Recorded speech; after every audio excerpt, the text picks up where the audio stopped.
She told my sister to lose 100 pounds right in front of me and called her own 5-year-old nephew illegitimate in the same breath.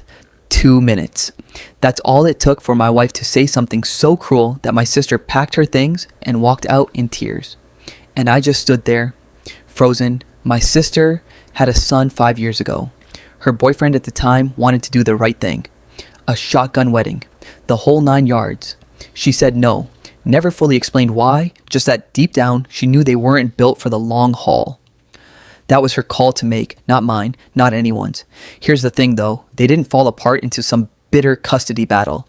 They built something better, 50-50 custody, stable jobs, living minutes from each other so their son never has to choose between 2 homes. That's not failure, that's maturity most married couples never manage, but my wife couldn't let it go. Every single visit, same script, you should get married.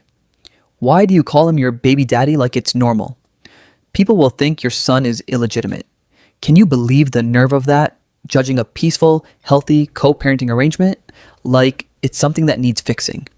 My sister came to me privately, exhausted, and asked me to talk to my wife.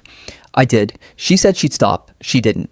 The day it exploded started completely normal. My sister talking about her son starting kindergarten, new backpack, new shoes. Sweet, mundane, fine, until my wife brought it up again. Except this time she added something new. That other parents would look down on my sister's son, call him illegitimate, think less of him because his parents never signed a piece of paper. That's when my sister snapped. Before I could even open my mouth to diffuse it, she turned and said my wife should worry about losing 100 pounds herself, that no ring could hide her triple chin, that she should spend less time obsessing over other people's weddings and more time at the gym. The room went dead silent. My wife has struggled with her weight her whole life. It's not just insecurity, it's one of the deepest wounds she carries. She broke down sobbing. My sister grabbed her things and left without another word. Afterward, my wife asked why I didn't defend her, and I told her the truth that she was wrong for calling a 5-year-old illegitimate, that my sister's choice not to marry was never up for debate. But I also said her comment about weight wasn't exactly unprovoked. After years of poking the same wound, she's given me the silent treatment ever since. So here's the real question. Is it wrong to acknowledge both people crossed a line, even when only one of them started it? I believe loyalty means telling the truth, even when it costs you the silent treatment. But that story, that's nothing compared to what happens next. Story number 2. My mother-in-law had never accepted my adopted daughter. Not once. She'd smile for photos, sure, but the moment cameras were away, the comments started.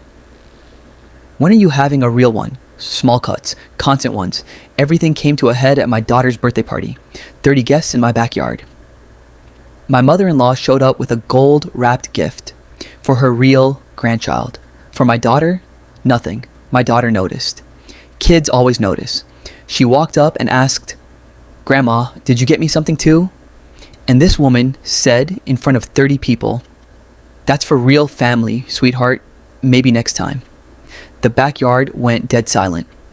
I didn't yell. I picked up my daughter and said one sentence loud enough for every guest to hear. "She's more family than you'll ever be. Now, leave." My husband finally stepped in and told his own mother to go. She left in tears. Good. Sometimes the people who are supposed to protect your children are the ones you have to protect them from. Story number 3. I worked at a marketing agency for 6 years. My manager took credit for my work constantly, but the final straw was the client pitch that landed me a promotion that she stole in front of the entire executive board. 3 weeks of my work, my data, my strategy.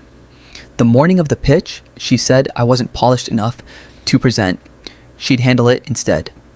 I watched her walk into that boardroom with my slides, my name nowhere on them. Here's the thing about bosses who steal credit. They never bother learning the actual details. So when the CEO asked her a specific question about the data model I'd built, she froze, made something up, completely wrong. I was sitting in the back of that room. She looked at me, panicked. I had a choice. I could save her. I didn't. 2 weeks later, I was called into HR, not for punishment, for a promotion. One of the executives had quietly asked around about who actually built the campaign. My name kept coming up. Justice doesn't always come with fireworks. Sometimes it just comes with someone finally asking the right question. Story number 4, my personal favorite. My neighbor spent 2 years illegally parking his work truck across my driveway, blocking me in before my early shift. 2 years of calling the city, 2 years of nothing changing. So I stopped asking nicely.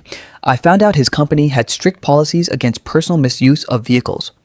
I documented everything: photos, timestamps, the company logo on his truck, 43 violations over 6 weeks.